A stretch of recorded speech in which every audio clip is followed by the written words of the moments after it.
20 anos depois do segundo Simpósio Internacional Amílcar Cabral, organizado pela Fundação Amílcar Cabral, e do qual resultaram comunicações e discursos relevantes publicados pela Alfa Comunicações no livro Cabral no Cruzamento de Épocas, e na altura celebrava-se o 80º aniversário do nascimento de Amílcar Cabral. Vai-se celebrar, portanto, 20 anos depois, o terceiro Simpósio Internacional, aqui em Cabo Verde, mas que terá lugar também, concomitantemente, na Guiné-Bissau, país onde nasceu este filho de cabo-verdianos. Amílcar Cabral, realmente, como se lê do título do livro que me referi, publicado pela Alfa Comunicações, no Cabral no Cruzamento de Épocas, foi um cidadão que transcendeu as fronteiras de Guiné-Bissau, onde nasceu, de Cabo Verde, onde viveu, e de onde eram naturais os seus pais, para se projetar como um cidadão do mundo, um líder africano de grande projeção,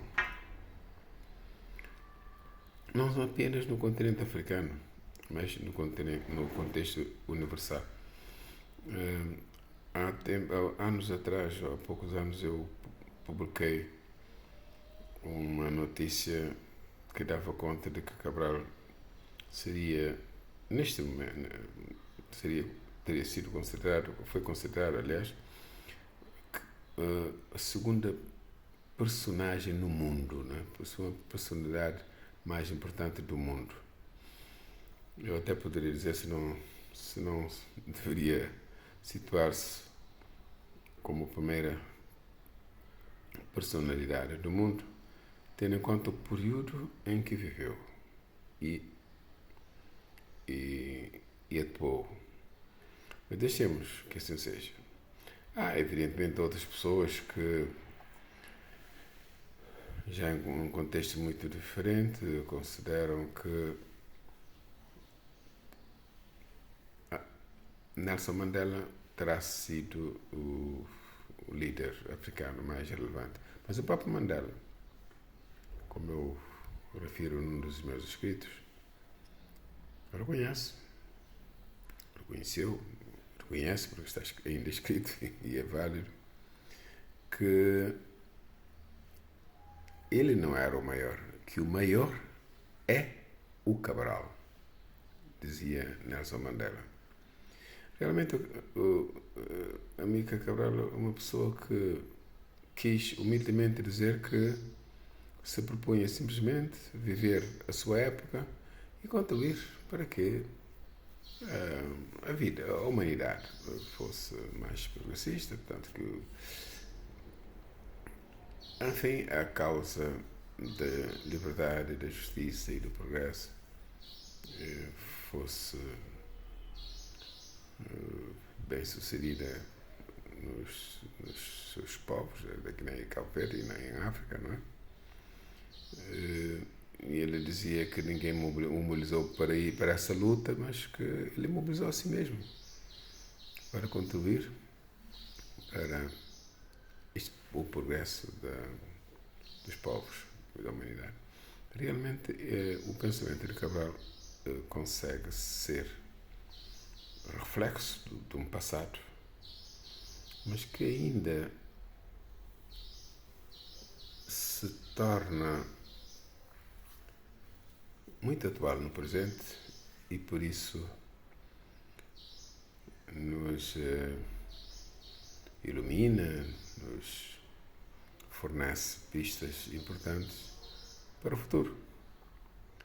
Por exemplo, Carlos Amílcar Cabral dizia que nós não lutamos apenas para içar a bandeira e entoar o hino nacional, que isto era relativamente fácil, porque mais tarde ou mais cedo os povos se libertam. Mas que o mais importante era construir uma vida nova, fazer com que o povo exercesse de facto o poder, que o poder traduzisse a máxima segundo a qual a democracia deve ser resultado de uma luta do povo, pelo povo, para o povo, ou seja, para servir o povo. Mas ele dizia mais, que a luta de libertação não era apenas para correr com os colonialistas portugueses que usurparam o direito à autodeterminação e ao direito ao progresso que os povos têm. Não era só para correr com os colonialistas o objetivo da luta de libertação, mas para que ninguém mais pudesse oprimir o próprio povo. Daí que o conceito de democracia em Amílcar Cabral é um conceito simples, que vem da Grécia Antiga. Democracia literalmente significa poder do povo, e Amílcar Cabral traduzia isso dizendo que era, sim, um poder do povo, pelo povo e para o povo. Ou seja, algo que resulta de uma luta. Portanto, a democracia não é uma dádiva, conquista-se, e não é uma dádiva de nenhum dirigente, nenhuma cúpula dirigente, nenhuma classe política, mas é uma luta do povo, pelo povo e para o povo. Só pena de não ser verdadeiramente uma democracia. Mas Amílcar Cabral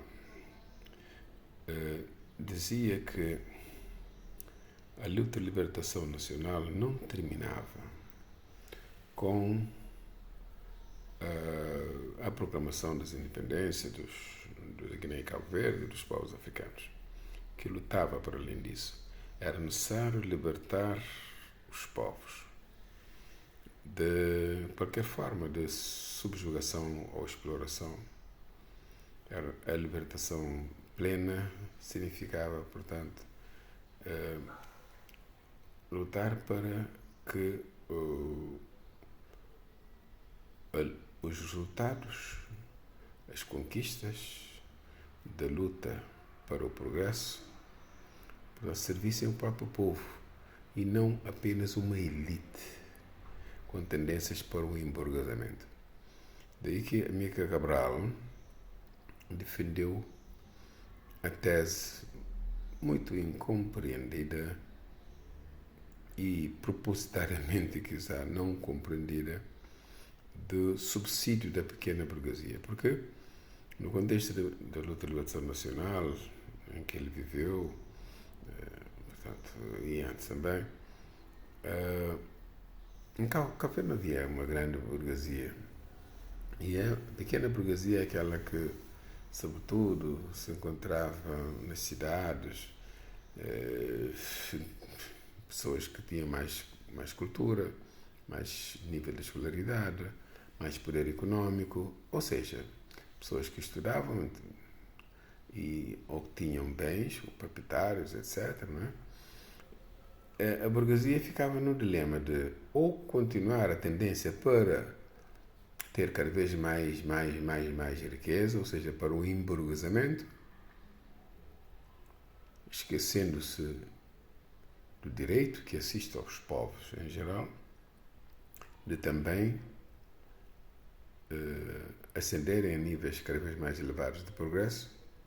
Portanto, Amílcar Cabral colocou o dilema: ou vocês cedem à vossa tentação de emburguesamento, ou então vocês suicidam-se, ou seja, abstém-se eticamente,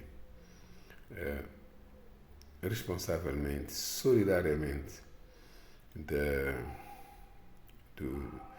da procura egoísta de riqueza pessoal para se colocarem ao lado dos respectivos povos para que o desenvolvimento também beneficie esses povos. Ora, essa máxima da Amílcar Cabral, no suicídio da pequena burguesia, não deve ser vista literalmente. Trata-se de uma metáfora política que significa que os líderes, que os intelectuais, digamos, os que têm mais posses, devem solidariamente colocar-se ao lado dos respectivos povos para que o progresso atinja estes também. Nem mais, nem menos, esta é a interpretação. Agora, o que assistimos nos tempos atuais, e não me refiro apenas a Guiné-Bissau e a Cabo Verde, é que os líderes do terceiro mundo em geral, mas de África em particular, salvo exceções honrosas, tendem a usurpar o poder para benefício próprio ou de seus correligionários, de uma clique que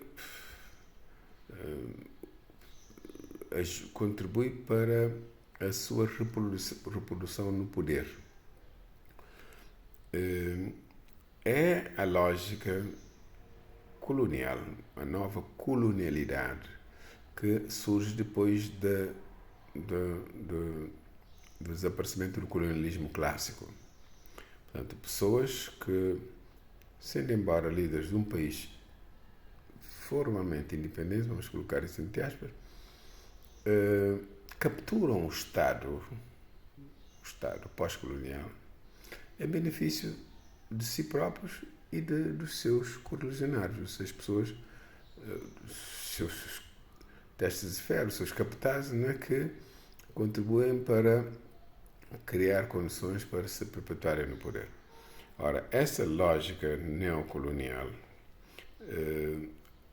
não é defendida por Amílcar Cabral, que defendia uma libertação total das forças produtivas e, ou seja, do homem, que é a principal força produtiva, isso utilizando até uma linguagem marxista, ele que não se definia como marxista nem como comunista, não é verdade? Mas utilizava o conhecimento científico da época para o quê? Para defender a causa da independência e do progresso do seu povo. Não é? Mas a libertação das forças produtivas, de quem produz ao final, quem produz não pode ficar a alimentar a riqueza de uns poucos e a ficar na extrema pobreza. Nem a lógica da democracia. Não é verdade? Portanto, acho que a contribuição de Amílcar Cabral nesse sentido é importante. A metáfora do suicídio da pequena burguesia é algo que se continua atual e que deve levar a pensar, porque muitas vezes as políticas públicas são definidas, concebidas para a reprodução de uma pequena elite no poder, em benefício próprio de seus correligionários, sem ter em conta o interesse geral, o interesse público no bom sentido, não é verdade? O sentido profundo da democracia, que é um poder do povo, exercido pelo povo e para beneficiar o próprio povo. Termino dizendo que eu desejo sucessos ao terceiro Simpósio Nacional Amílcar Cabral. Espero poder participar em algumas suas atividades online e sim, eu que sou alguém que procura estudar e aprender Amílcar Cabral, o que eu posso garantir é que vou continuar a investigar sobre a obra de Amílcar Cabral, a refletir sobre ela e a contribuir com base no pensamento dele para que a gente tenha um novo mundo de progresso e bem-estar para todos. Obrigado.